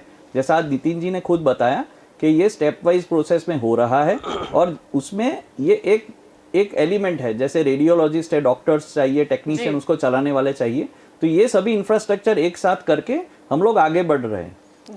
मैं ऐसा मानता हूँ, देखिए एक मिनट से, मैं ऐसा मानता हूँ कि हमारे यहाँ एमआरआई और सिटी स्कैन सेंटर बहुत कम है, इवन अहमदाबाद में भी बहुत कम है, तो डेफिनेटली ये रिमोट प्लेस पे कम होंगे। तो वहाँ पर अगर कोई प्राइवेट है उसके साथ टाई अप करके उसको कम से कम रेट पे और गवर्नमेंट रेट पे वो कैसे कर सके, वो देखिए, जहां अगर सरकार कोई चीज खड़ी नहीं कर सकती है तो पब्लिक प्राइवेट पार्टनरशिप करनी चाहिए। तो उस तरीके से वो पूरे डिस्ट्रिक्ट में जहां पर लोकल प्लेयर अवेलेबल है, कोई प्राइवेट हॉस्पिटल है, तो उसको जैसे माँ कार्ड में इनकॉर्पोरेट किया गया है, उसी तरह सिटी स्कैन, एमआरआई और ऐसी जो जितनी भी क्रिटिकल चीज, क्योंकि आज की तारीख में नॉर्मल सिटी स्कैन या एमआरआई का कितना रेट 3 से 4 हजार रुपया होता है सर। तो 3-4 हजार कम से कम जो होता है वो सबको नहीं मतलब वो होता है, अफोर्डेबल होता है। तो उसको कितना कम किया जाए, क्योंकि यहाँ की सिविल हॉस्पिटल जो अपनी है अहमदाबाद की, वहां पर भी शायद 2000 रुपया है एमआरआई का चार्ज या सिटी स्कैन का, तो 2000 भी थोड़ा ज्यादा है, वो भी सबको अफोर्डेबल नहीं होता है। तो उसको कैसे कम किया जाए, कैसे पार्टनरशिप की जाए और उनको कैसे रिबेट दिया जाए, अगर प्राइवेट प्लेयर इनको सपोर्ट करते हैं तो कैसे इंसेंटिव दिया जाए, वो सरकार का लुकआउट है, वो कैसे करना होता है। लेकिन निजी अस्पताल की हम बात करें तो हमने कोरोना काल में भी देखा था कि कितने लंबे लंबे बिल जो है वो लोगों ने मतलब उसका भुगतान किया है। तो कहीं ना कहीं जब सरकार बात करती है, बात अच्छी है कि अगर सरकार अस्पताल नहीं मतलब उसमें वो सुविधा नहीं दे सकती तो निजी अस्पताल के साथ टाई अप करे, लेकिन मुद्दा वहीं पे आके रुक जाता है कि लोगों को जो पे आउट करना है उसका क्या, क्योंकि हमने स्कूल में भी देखा था, सेम चीज। जी संदीप जी, आप काफी देर से कुछ बोलना चाहते थे। जलपा जी, हमारे वे साथी मित्र बोल रहे थे कि पेंट ब्रश लेके धब्बा लगा रहे हैं सरकार के ऊपर। भाई हम धब्बा नहीं लगा रहे, हम आपको आईना बता रहे हैं कि आप जो कर रहे हो वो गलत कर रहे हो। धब्बा तो उसे बोला जाता है कि नमस्ते ट्रम्प के कार्यक्रम के दौरान रातों रात गरीबों के मकानों को छुपाने के लिए दीवारें चुनवाई जाती है। यहाँ दांडी यात्रा में अपने प्रधानमंत्री जा रहे, जो खुद बोलते कि मैं गरीब घर से आया हूँ, गरीब माँ का बेटा हूँ, और उन्हीं गरीबों को छुपाने के लिए पर्दे लगाए जाते हैं, पर्दे की दीवारें बनाई जाती है, उसे काला धब्बा कहा जाता है। हम तो सिर्फ आपको इतना बता रहे हैं कि जिस प्रकार से सरकार फिजूल खर्चियाँ कर रही है, क्या उन्हीं पैसों से, अरे भाई टोकन अमाउंट से कम पैसों में भी क्यों, मुफ्त में क्यों ना दे सके। जिस प्रकार से सरकार किसी न किसी तरीके से प्रसिद्धि पाने के लिए जिस प्रकार से प्रजा के टैक्स के पैसों का इस्तेमाल कर रही है, जैसे कि रिवर फ्रंट के ऊपर अपने चले जाए तो फ्लावर शो हो गया, अभी तो कुछ दिन पहले हो गया योगा का कुछ प्रोग्राम चल रहा था, तो वो प्रोग्रामों के अंदर जिस प्रकार से पैसों का फिजूल खर्ची हो रही है, उन्हीं पैसों से हम छोटे कस्बों गांवों तक जो मेडिकल की सुविधाएं फिलहाल में नहीं है, उसको पहुंचाने में कहीं ना कहीं हमको कामयाबी होगी। और हम इस प्रोजेक्ट में अगर इस प्रकार का जो काम करती है सरकार, तो हम विपक्ष में होने के नाते भी उनको समर्थन करेंगे अपना, कि भाई प्रजा के हित के कार्य में जो भी खर्चा हो रहा है वो आप करिए, और ये जो फिजूल खर्ची है उसे बंद कर दीजिए। डॉक्टर इसार जी। सबसे पहले तो हमारे भारतीय जनता पार्टी के मित्र ने जो बोला है, तो उनकी तरफ से आत्मनिर्भर भारत के अंतर्गत एक और नजराना पेश हुआ है, वो है आत्मनिर्भर मरीज। उन्होंने ऐसा बोला कि सबको अपनी तरफ से ही जांच पड़ताल करनी है। उन्होंने ऐसा बोला है कि सर आप बोल रहे हैं कि डॉक्टर को बोलना चाहिए। अब डॉक्टर के पास जो मरीज आएगा, डॉक्टर उसे बोल सकेगा कि आप ये कर सकते हैं, लेकिन अगर जनता है जिसको तकलीफ है वो डॉक्टर के पास जाए, उसके पहले ही उनके पास कोई जानकारी हो, तो वो सरकार क्यों नहीं करती। पर दूसरी बात है आज सर, कौन गरीब आदमी सर, 73% लोगों के पास तो मोबाइल नहीं है। आप वेबसाइट की बात कर रहे हैं, तो जाएंगे ना, मैं वही बोल रहा हूँ, हेल्थ केयर सेंटर। अच्छा चलिए, बहुत बहुत बढ़िया, आपके हेल्थ केयर सेंटर की बात कर रहे हैं सर। आपका अभी का मुझे बोलिए कि आपका हेल्थ केयर का बजट कितना है? 3%, बराबर है। दूसरा कि आपके पीएचसी सीएचसी में डॉक्टर कहाँ है, नर्स कहाँ है, वहां पे सारे आंकड़े कहाँ है? सर ये नहीं है, कोरोना में सर ये रियलिटी नहीं हो रहा है। सर कहाँ कोरोना की बात कर रहे हैं आप? कोरोना की बात में पहले थी नहीं, इस तरीके से सिंपल से बात काटने से आप सीधा बात काटने की बात नहीं। मैं वही बोल रहा हूँ, आप बोल देंगे हमने पहुंचा दिया, उसका मतलब है पहुंचा दिया। मैं वही बोल रहा हूँ, आप बोल रहे हैं कि पहुंचा दिया, तो मतलब पहुंचा दिया, ये नहीं है सर। रियलिटी है आपके साथ में गांव के बगल भाई साहब, आपका जो कस्टमर केयर नंबर है, आपका कस्टमर केयर नंबर है 104, वहाँ पे पेरी पेरी में कोई बंदा बोलेगा, आपका पेरी पेरी में 104 में नंबर पे आप पेरी पेरी से फोन करवाइए, उनको बोलिए कि हमारे घर पे आके कोरोना का रैपिड टेस्ट करेंगे। क्या आंसर मिलता है सर? आप अहमदाबाद में रहता है, आप डांग में नहीं रहते, आप डांग में जाके बोलिए। सर ये मैं वही बोल रहा हूँ, आप सिर्फ अहमदाबाद और अपने कस्बे की आपके साथ जो घटनाएं घटी है आपके साथ अच्छा हुआ है, उसका मतलब कि गुजरात में सबके साथ अच्छा हुआ नहीं, यानी कि गुजरात में आपके साथ अच्छा हुआ तो सबके साथ अच्छा हुआ। मैं ऐसा कहना चाहता हूँ कि सिर्फ गुजरात आप नहीं हो, गुजरात में सिर्फ आप नहीं हो सर, गुजरात में हजारों करोड़ों परिवार है, बदनाम नहीं कर सकते। गुजरात में हजारों करोड़ों परिवार, उनके घर में करोड़ों लोगों को आज की डेट में वैक्सीन पहुंचाई है भाई साहब। सर कहाँ पहुंचाई है? कोई वैक्सीन की बात कर रहे हैं? अभी तो वैक्सीन से आपने 1 महीने के बदले 2 महीने कर दिया सर, अभी 1 महीने के बदले 2 महीने कर दिए। इतनी सारी वैक्सीन 1 महीने में से 2 महीने कर दिया गया। आपको डॉक्टर होने के नाते पहुंचा नहीं है, आपको डॉक्टर होने के नाते, डॉक्टर होने के नाते रियलिटी बोल रहा हूँ। पॉलिटिशियन बाद में है, एक डॉक्टर होने के नाते रियलिटी बोल रहा हूँ। डॉक्टर होने के नाते डॉक्टर होने का मतलब नहीं, डॉक्टर होने का मतलब ये हो गया कि मैं झूठ ना बोलूं। कहते बहुत दुख हो रहा है, मैं भारतीय जनता पार्टी का समर्थन नहीं करता, तो मुझे शर्म आनी चाहिए। ये क्या बात कर रहे हैं? जो रियलिटी है, जो रियलिटी है उससे भारतीय जनता पार्टी अपना मुंह छुपा नहीं सकती। वैक्सीनेशन लग रहा है, लेकिन जो रियलिटी है उसमें भारतीय जनता पार्टी ही अपना दवाई ली मुंह नहीं है, छुपा लोगों सकती। के घर तक 104 जो रियलिटी जाके है, दवाई सर देती कहाँ है, जा रही है आप? और डांग आप जिले बोल में रहे हैं जाके कि कहीं देखिए, पे डॉक्टर नहीं आप है, पालनपुर नर्स में नहीं जाके है। देखिए, आप दिल्ली गोधरा में की जाके बात कर रहे देखिए, होंगे कहाँ भाई पे साहब। 104 की बात आ रही है। आप यहाँ सर दिल्ली गुजरात में की मत बात बोलिए, मत करिए। सर दिल्ली की बात मत करिए, दिल्ली की वहाँ पे बात कर रहे 242 होंगे। वार्ड में मोहल्ला अब क्लिनिक है। देखिए, अब दिल्ली में देखिए क्या 242 वहाँ वार्ड पे में सब मोहल्ला कुछ क्लिनिक अच्छा है, है। गुजरात यहाँ भी पे खराब नहीं है, क्योंकि इन्हें यहाँ पे पसंद नहीं है भारतीय जनता पार्टी की क्योंकि सरकार। आपको ये पसंद नहीं है कि सिर्फ गुजरात अहमदाबाद खराब में है, आपके लिए गुजरात खराब है, सरकार की लोगों सारी के लिए सिस्टम नहीं अवेलेबल है, उसका लोगों ने मतलब हमें ये नहीं समर्थन कि दिया सब है, लोगों के हम पास लोगों हो। की सेवा कर रहे हैं, आज आपके वैक्सीन दे पास- रहे हैं, सब कुछ हो रहा है। मैं वही बोल रहा हूँ कि आप बोल रहे हैं, आप बोल रहे हैं उसका मतलब हो गया। स्नेहल जी आप बोल रहे हैं उसका वैक्सीन मतलब की हो गया। बात कर रहे हो, चलो वैक्सीन में तो हम आत्मनिर्भर हो गए, लेकिन हमारी गुजरात में सरकारी अस्पताल है वो निजी अस्पताल पर निर्भर क्यों रहे? अदानी को प्रश्न क्यों ये दे है दी? हमारा। बिल्कुल, अदानी को क्यों आपने वो ये अपना मुंद्रा जो अपने भुज की जो सिविल हॉस्पिटल है अच्छा काम कर रही थी, अदानी को क्यों दे दी? पालनपुर की हॉस्पिटल आपने प्राइवेट हाथों में क्यों दे दी? क्यों आपकी भारतीय जनता पार्टी की सरकार सक्षम नहीं है चलाने में? आपने यहाँ पे सिविल हॉस्पिटल में भी अलग अलग कैंपस खड़े किए प्राइवेट हैं, हॉस्पिटल्स और प्राइवेट लेकिन दिल्ली में एम्स जो चल रहा है, सर एम्स चल अगर रहा आप है। बोल रहे हैं तो आपको सुनना भी पड़ेगा मैं भाई वही साहब। पूछ रहा हूं, मैं तो ऐसा वही बोल पूछ रहा रहा हूं हूं। कि दिल्ली में कोई भी पीपीपी मॉडल पे काम नहीं होता आपकी सरकार में, हाँ या दिल्ली ना में- तो बोलिए भाई दिल्ली में साहब। जो सरकारी है वो तो सरकारी है ना, लेकिन उसको सीधे सीधे बेच तो नहीं देते। आपको तकलीफ लेकिन है, वो बेच तो नहीं दिया हम हमने। अच्छी तरह कोई सुचारू रूप से चला रहा है, सर उसके चलाने के लिए आप साथ काम सक्षम कर नहीं रहे है, हैं। इसलिए आप दूसरों को दे रहे हैं। ये तो आपका ठीक है, चश्मा जो ठीक है। है वो आपका चश्मा ही ऐसा ठीक है है, भाई चश्मा साहब। कहाँ से आ गया आपको सर? नहीं दिखेगा। अभी तक आपका चश्मा कहाँ से आ दृष्टिकोण ही गया? खराब मैं है। वही बोल रहा हूँ, आप किसी की आपका शारीरिक दृष्टिकोण खामी ऐसा को है। आप किसी की शारीरिक खामी को मजाक बनाएंगे, यही भारतीय जनता पार्टी की बात है। भाई साहब, ये पर्सनल ले रहे हैं आप। जी, जब बात आ रही है ऐसी बातों को ट्विस्ट ना करें। जलपा जी प्लीज मुझे एक मिनट दीजिए। जलपा जी मैं बोलना चाहता हूँ, मैं कहना चाहता हूँ कि ये मेरे जो मित्र ने बात कही है, पब्लिक प्राइवेट पार्टनरशिप आज की तारीख में हिंदुस्तान में ऑलमोस्ट हर एक स्टेट में हो रही है। हेल्थ केयर में चाहे वो उनकी सरकार है, कांग्रेस की सरकार है या भारतीय जनता पार्टी की सरकार है, this is something which everybody has to accept और उसके साथ ही चलना है। तो जी, इसको आप उपयोग करके भारतीय जनता पार्टी पे आप बेतुके इल्जाम मत लगाइए। मेरा लेकिन उतना मैं ही वही बोल रहा हूँ कि अहमदाबाद में सारी चीजें आपको ठीक से मिल रही है, उसका मतलब ये है कि डांग में नहीं, मिली। मुद्दा ये है कि इतने मतलब अगर गुजरात की बात करें तो कितने सालों से भारतीय जनता पार्टी की यहाँ पर सत्ता है, मतलब प्रशासन कितने सालों से है? 25 साल के ऊपर। ठीक है, तो हम जब विकास की बात कर रहे हैं तो अस्पताल और ये आरोग्य क्षेत्र है, ये हमारी प्रायोरिटी होनी चाहिए। बात यहाँ पर ये है, ऐसा नहीं है कि कुछ ही नहीं किया, ऐसा कोई नहीं बोल रहा, लेकिन ये जो कमी रह गई है उसमें सुधार कब आएगा? ये जो मैंने फिर से जब शुरुआत में कहा था कि जब कोरोना आया तो बहुत ज़्यादा संख्या में ये हमको आइडेंटिफाई करने के लिए सब चीज़ों की ज़रूरत पड़ी। उसमें विश्व की कोई भी सरकार है तो अपने लोगों के लिए सबसे अच्छा करेगी।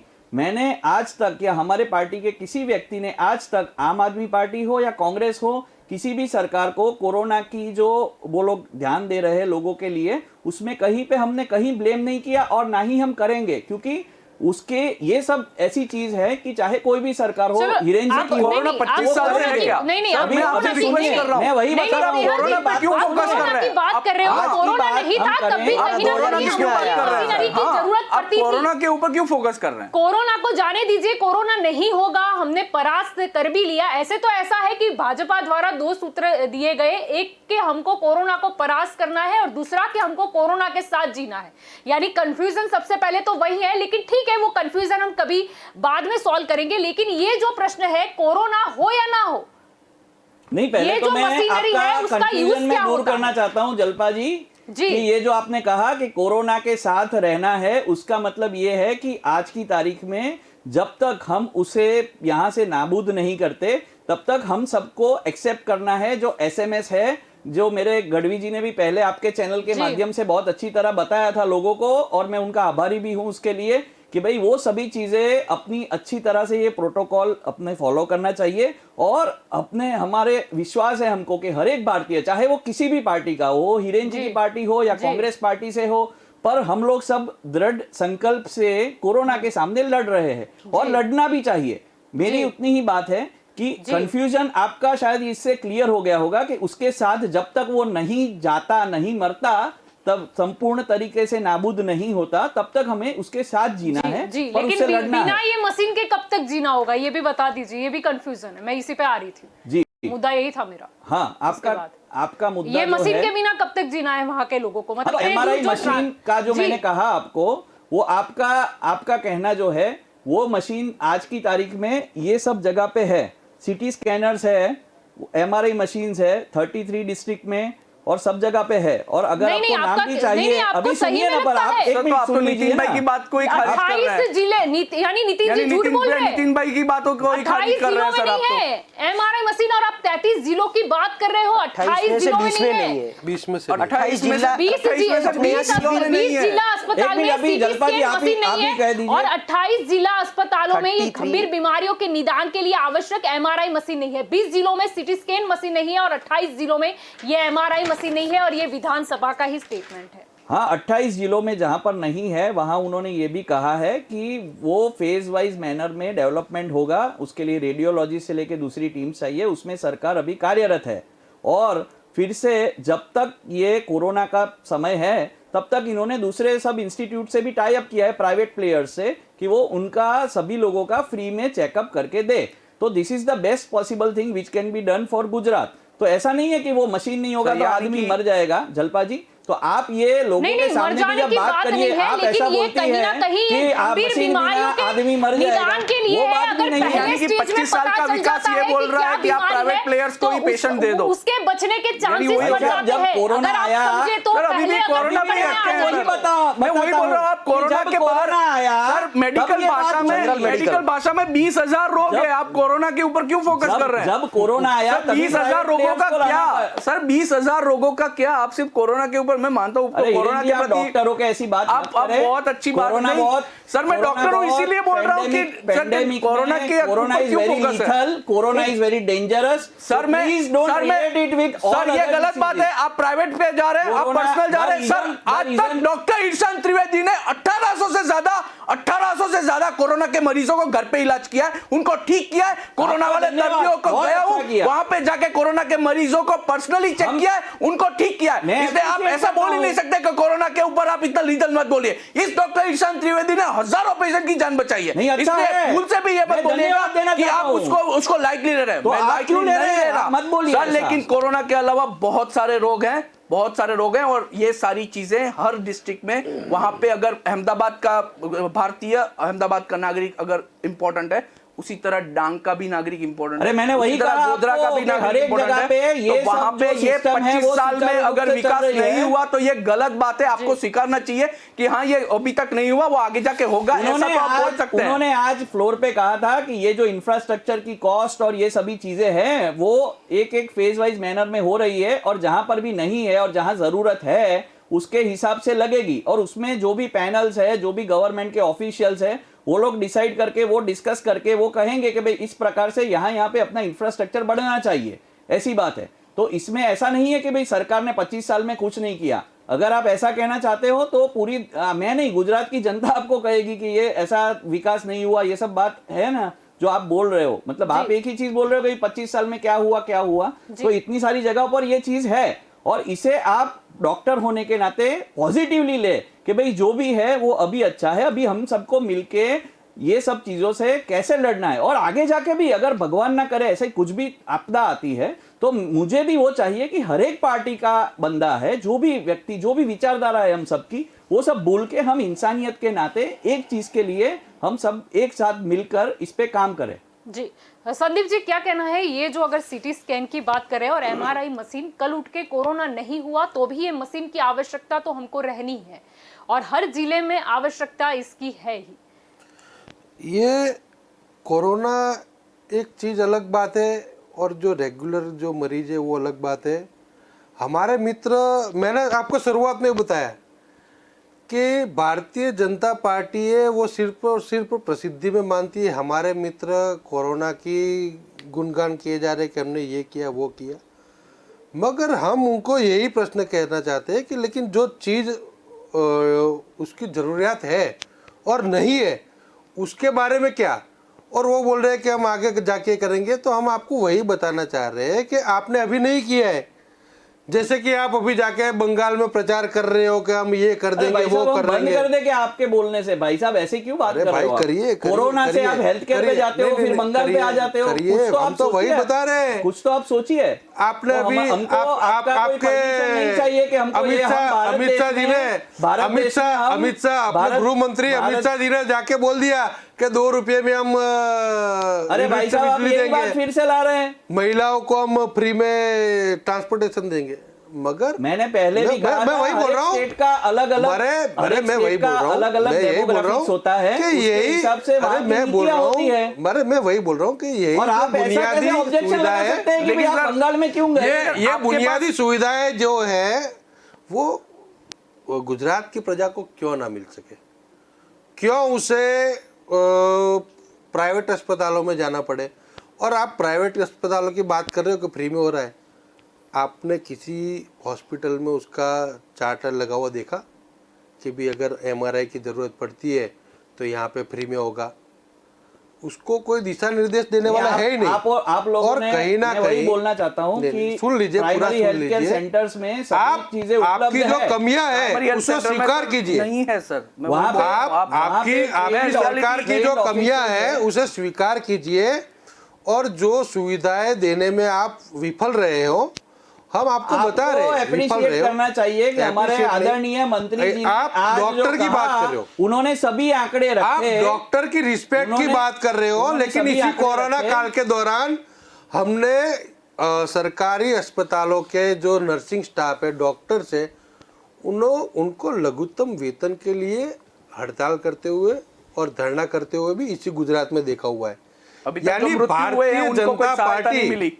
भारतीय जनता पार्टी की सरकार डॉक्टरों और नर्सिंग स्टाफ के प्रति कितनी संवेदनशील है, अरे भाई ये साहब, पूरी आपको- गुजरात की जनता जान आप रही है। आप और उन्होंने देखा है देखिए, ऐसा क्या हुआ देखिए, शर्मा जी, क्योंकि मैं कहना चाहता हूं, के दौरान आपने आप ये सर्टिफिकेट नर्सिंग नहीं दे स्टाफ हमको, को आपकी हड़ताल सर्टिफिकेट करनी की पड़ी। जरूरत नहीं, प्रजा को भी मुझे- नहीं है, हमें सिर्फ- हमको भी नहीं हमें है। सिर्फ जवाब तो हम दीजिए। जिस प्रकार से हमको और पता हमारे है, दोस्त आज लोग बता कोरोना रहे में थे मुश्किल काम कर रहे हैं। कि कोरोना वॉरियर्स प्रोजेक्ट के तहत कोरोना वॉरियर्स की जो बात कर रहे थे निजीकरण की, जब प्रधानमंत्री जो लोग उसके दौरान जब पहले कोरोना वॉरियर्स को लीजिए। टीका लगाने देते हैं, बाद में वो एक सामान्य व्यक्ति की तरह खुद लगाते हैं, इससे ज्यादा रिस्पेक्ट क्या हो सकता है भाई साहब? अरे भाई, अगर वो कोरोना चाहते- वॉरियर्स की अगर डेथ वो हुई है, चाहते- कोरोना वॉरियर्स का- कोरोना वॉरियर्स का उसी अरे कोरोना इसका वॉरियर्स का ध्यान रखा जाता है। आपकी सरकार के अंदर शोषण हो रहा है। ये उनको सब भी गलत बात कर है दिए। आपकी, उसका कोई ठीक है, गलत बात है, नहीं लेकिन आप मुझे बताइए उसका कि कोई इतना आपकी पूरा आपकी गुजरात की जनता आप जानती है। ऐसे ही आके बोल पूरे सकते गुजरात की हैं। जनता जानती ये है। हो रहा है, ये हो रहा है। पूरे गुजरात की जनता पूरे गुजरात की जनता ने देखा ही है। ये हेल्थ की फैसिलिटीज की बात हुई। एक लास्ट बात मैं मेरी तरफ से बोल देना चाहता हूँ कि 25 साल हो या गुजरात 1960 से जो बना है,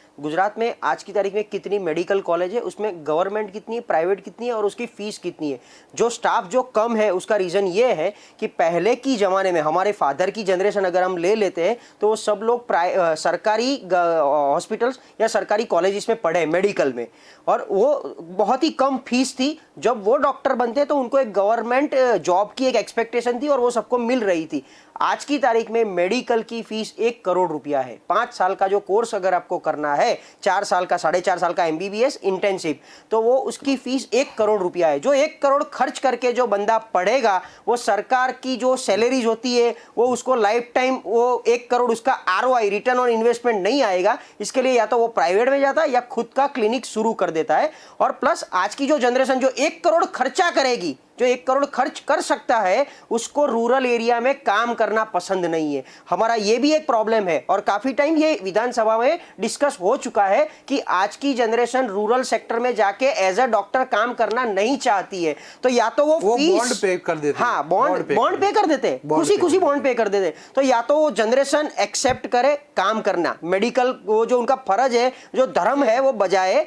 दूसरा, सरकार को भी ये देखना पड़ेगा ये फीस कैसे कम कर सकते हैं और कैसे मैक्सिमम गवर्नमेंट मेडिकल कॉलेजेस ज्यादा ओपन अप करें। एक बंदा है जो पूरे मेडिकल सेक्टर पे ऐसे मतलब शेर की तरह बैठा हुआ है, सब उनका नाम जानते हैं। एक बंदा पूरे मेडिकल सेक्टर को ऑपरेट कर रहा है पूरे देश में, सिर्फ गुजरात की बात नहीं कर रहा हूं, वो पूरे देश की मेडिकल सेक्टर को कंट्रोल करके बैठा है। कैसे चल सकता है ये देश में? वो बंदा था यूपीए सरकार से, वो भी मैं बोल रहा हूं, ऐसा नहीं है भाजपा का है, लेकिन जो भी सरकार आती है उसके नीचे झुक जाती है। तो ऐसी तो क्या वो मतलब मजबूरी है लोगों की कि वो जो बोले। आज की तारीख में जितनी भी मेडिकल कॉलेज गुजरात में, वो पार्टनरशिप लेके बैठा हुआ है बंदा है। तो ऐसा कैसे चलेगा? तो सरकार का कोई ना कोई कंट्रोल, जिस तरीके से प्राइवेट हॉस्पिटल पे होना चाहिए उसी तरीके से प्राइवेट कॉलेज पे भी उतना ही होना चाहिए। तो ये भी एक बड़ा चैलेंज है, उसको भी ओवरकम करना पड़ेगा हमको। जी अच्छा, आखिरी सवाल मेरा सबसे एक एक करके मैं सबकी ओर आऊंगी। स्नेहल जी, आपसे शुरुआत करते हैं। चलो मान लेते हैं पीपीपी मॉडल पर, यानी निजी अस्पताल के साथ टाई अप करके सरकार ये मतलब जो मशीन है उसकी सुविधा उपलब्ध करवा भी दे, लेकिन कॉस्टिंग क्या रहेगी? और सरकार जैसे कि अगर किसी के निजी अस्पताल नहीं मानती कम पैसे में देने, तो वो जो जनता है वो उसके लिए सरकार क्या कदम उठाएगी? देखिए, इसमें आपने जो कहा कि आज ही फ्लोर पे जो चर्चा हुई, जैसा हम सब ने सुना कि आदरणीय नितिन जी ने कहा है कि उन्होंने सब आंकड़े पेश किए कि ये जगह पर इतने हैं, यहाँ पर है। तो जहाँ जहाँ पे भी नए मशीन्स इंस्टॉल होंगे, जैसे आज की तारीख में जो भी उनको सुविधाएं मिल रही हैं वही सुविधाएं उनको मिलेगी। सो उन्हें कोई एक्स्ट्रा पेमेंट नहीं करना होगा। आज तो हम एक स्टेप आगे हैं कि हम प्राइवेट वालों प्लेयर्स को इंक्लूड करके वो भी हमें फ्री में इनको ये दे रहे हैं फैसिलिटी।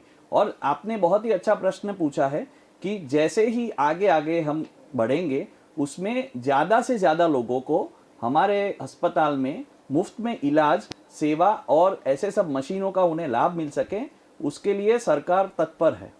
जी डॉक्टर ईशान जी, आपका क्या कहना है? जैसे कि निजी अस्पताल के साथ सरकार टाई अप भी करती है, ये सब सुविधाएं जो सीटी स्कैन है, एमआरआई मशीन की जो सुविधा है वो उपलब्ध भी होती है, लेकिन क्या निजी अस्पताल को सरकार कंट्रोल में रख पाएगी? देखिए, सबसे ज़्यादा तो सरकार को ये सारी चीज़ें अवेलेबल है, इस प्रकार का एक ठोस लोगों में एक अवेयरनेस कैंपेन कराना चाहिए। उनको बोलना चाहिए कि हाँ, ये सारी चीज़ें फ्री में भी अवेलेबल हो सकती है और उसके क्या धारा धोरण है, क्या नियम है, वो सब कुछ भी जनता के सामने रखने चाहिए। सिर्फ और सिर्फ वाहवाही और मार्केटिंग के पीछे खर्चा करने से लोगों का भला नहीं होगा। और आम आदमी पार्टी का ये मानना है कि अभी जिस तरीके से जहाँ पे अभी आंकड़े मिले हैं, नितिन जी ने तो ये बोल दिया, लेकिन उन्होंने ये नहीं बोला कि, उन्होंने ये तो बोल दिया कि डॉक्टर से वो पेरीफेरी में नहीं जाना चाहते, लेकिन उन्होंने ये तो ये नहीं बोला कि डॉक्टरों का पगार कितना बढ़ाएंगे। तो ये सारी चीज़ों के ऊपर भी संशोधन होना ज़रूरी है। एक प्रॉपर एक डॉक्टर की फ्रेंडली, उनका पूरा जो असिस्टेंट है उनका फ्रेंडली, जिस तरीके से कोरोना वॉरियर की मृत्यु हुई उनके ऊपर भी अभी तक कोई वळतर नहीं मिला, कोई भी उनको कोई पैसे नहीं मिले, या जो भी घटनाएं जो सामने आई है वो भी एक रियलिटी है। इसलिए सिर्फ और सिर्फ आंकड़ों के पीछे उनका मैनिपुलेशन करना और सिर्फ और सिर्फ मार्केटिंग करना, ये भारतीय जनता पार्टी की एक नीति रही है। और उसमें से बाहर आके सही मायने में लोगों के लिए इंफ्रास्ट्रक्चर डेवलप करने की सही मायने में जरूरत है। जी संदीप जी, आपका क्या ख्याल है? पहले तो ये कि सरकारी अस्पताल में ही सारी सुविधा मिलनी चाहिए, लेकिन फिर भी निजी अस्पताल के साथ टाई अप होता है तो जनता को कितना लाभ होगा इस? नहीं, जनता को पहले तो सबसे पहले लाभ देने के लिए उसको सही जानकारी, माहिती पहुंचाना बहुत ज़रूरी होता है, क्योंकि अपने जो बात कर रहे हैं और जो वास्तविकता होती है उसके अंदर ज़मीन आसमान का अंतर होता है। आप चिट्ठी लिखना, वहाँ पे जाके टेस्ट करवाना, वो तो बहुत दूर की बात है। आज अस्पतालों के अंदर ये हालत है, मरीज इतने आ रहे हैं, वहाँ पर सही ढंग से उनसे बात करने वाला कोई नहीं है। तो सबसे पहले तो एक डेस्क ऐसा शुरू करना चाहिए सरकारी अस्पतालों के अंदर कि कोई भी व्यक्ति अगर वहाँ जाता है उसको संपूर्ण माहिती मिलनी चाहिए, और कभी कि आपको किस प्रकार की बीमारी है, उसके अंदर क्या क्या इस प्रकार का इलाज होगा, और इस अस्पताल के अंदर ये सुविधा है। इस प्रकार का हेल्प डेस्क तो गुजरात सरकार को तुरंत हर एक जितने ही अस्पताल है उसमें शुरू कर देना चाहिए, यानी आने वाले मरीज को सच्चा मार्गदर्शन मिले और उसका सही तरह से इलाज हो, ताकि वो कहीं पर गुमराह ना हो। जी प्रशांत जी, आपका क्या ख्याल है? जब पहले तो ये सरकारी अस्पताल में ही सुविधा उपलब्ध होनी चाहिए, क्योंकि बजट का तो कोई इश्यू नहीं है, गुजरात हमारा काफी आगे है, और अगर निजी अस्पताल के साथ टाई अप भी होता है तो सरकार कितना कंट्रोल कर पाएगी उसको? नहीं, सबसे पहले प्राइवेटाइजेशन करो, कोई इश्यू नहीं है, पीपीपी मॉडल रन करो, लेकिन वो सब होने के बावजूद जनता को फ्री में या बहुत ही कम मिनिमल रेट पे ये फैसिलिटीज मिलनी चाहिए। फिर ऐसा नहीं कि पीपीपी कर दिया तो उसको जो जी में आए उस तरीके से वो चार्ज वसूले, ऐसा नहीं होना चाहिए। जिस तरीके से कोविड में प्राइवेट हॉस्पिटल के 50% बेड गवर्नमेंट ने उनके हाथ में ले लिया और वहां पर फ्री में या बहुत ही नॉमिनल रेट पे जो ट्रीटमेंट दिया गया, तो उसी तरह कोरोना की तरह बाकी हर एक ट्रीटमेंट प्राइवेट में बहुत ही मिनिमल रेट पे सबको अवेलेबल हो। और मेरा तो ये ही मानना है, जिस इस साल के बजट में मुझे बहुत ही याद है कि हर एक डिस्ट्रिक्ट में या तो मैनिफेस्टो था या तो बजट में था कि हर एक डिस्ट्रिक्ट में एक मेडिकल हॉस्पिटल बनेगा। ये बीजेपी का मैनिफेस्टो था 2019 के लोकसभा में। तो हर एक डिस्ट्रिक्ट में एक मेडिकल कॉलेज जो खुलती है। देखिए ये जो प्रॉब्लम ये वो भी ये है कि जितनी प्राइवेट हॉस्पिटल्स जो खुलती है वो क्यों खुलती है, क्योंकि उनको कहीं ना कहीं मेडिकल कॉलेज ओपन करनी है। तो हमारे यहाँ हर एक डिस्ट्रिक्ट में अगर एक एक मेडिकल कॉलेज खुलेगी गवर्नमेंट की, तो वहां पर हॉस्पिटल की फैसिलिटीज बढ़ेगी, क्योंकि मेडिकल का कोर्स जो कंप्लीट करना है उसमें सभी ब्रांचेस की फैसिलिटीज विद इन कॉलेज होने जरूरी है, वो मैंडेटरी है। तो सबसे पहले बेसिक इंफ्रास्ट्रक्चर बढ़ाए, जैसे हवा पानी खुराक हमारा बेसिक है, उसी तरह ये पूरी जो भी मेडिसिन जितनी भी ब्रांच है अपनी मेडिकल की, उसकी बेसिक इंफ्रास्ट्रक्चर हर एक डिस्ट्रिक्ट लेवल पे अवेलेबल होनी ही चाहिए। जी, आप सभी इस चर्चा में हमारे साथ जुड़े इसलिए आपका शुक्रिया। धन्यवाद। तो यहाँ पर आज का हमारा ये मुद्दा था कि सीटी स्कैन मशीन जो है उसकी कमी क्यों है और एमआरआई मशीन है वो 28 जिलों में क्यों नहीं है। कोरोना काल ने हमको बहुत कुछ सिखा दिया, और कोरोना काल नहीं था उसके पहले भी हमें पता था कि अगर स्वास्थ्य के क्षेत्र में ये सब आधुनिकता और आधुनिक मशीन नहीं होती तो क्या होता है। जरूरी यही होता है कि हमेशा जो भी डिसीज हो यानी कि रोग हो, वो अगर अर्ली यानी कि जल्दी स्टेज में पकड़ा जाए तो कहीं ना कहीं उसका जो निदान होता है वो अच्छी तरीके से हो सकता है, और कई केसों में तो पेशेंट को हम बचा भी सकते हैं। सबसे पहले सरकार को ये सोचना होगा कि काफी सारा बजट है उनके पास, और कुछ फिजूल के खर्चे अगर वो कम कर दे तो कहीं ना कहीं ये जो सारी समस्या है वो हल हो ही सकती है। और दूसरी, अगर सरकार सोच रही है कि पीपीपी मॉडल पर जाए, तो सबसे पहले पीपीपी मॉडल पर जाने से पहले सरकार ये सोचे कि वो निजी अस्पतालों को कंट्रोल में रख सकेगी या नहीं। आशा रखते हैं, और जैसे कि बताया गया कि अगर लेटर लिख दिया जाता है तो मतलब मिनिमम रेट में या फ्री में सुविधा मिलती है। तो अगर आपको भी ये इन्फॉर्मेशन शायद पहले नहीं मिली होगी, अभी स्नेहल जी भाजपा से हैं, उनके माध्यम से हमें ये इन्फॉर्मेशन मिली है, तो आप भी जाइए, शायद आपकी कुछ समस्या हल हो सके। तो दंगल देश का में अभी बस इतना ही। ज़्यादा जानकारी के लिए आप जुड़े रहे के न्यूज़ के साथ। नमस्कार।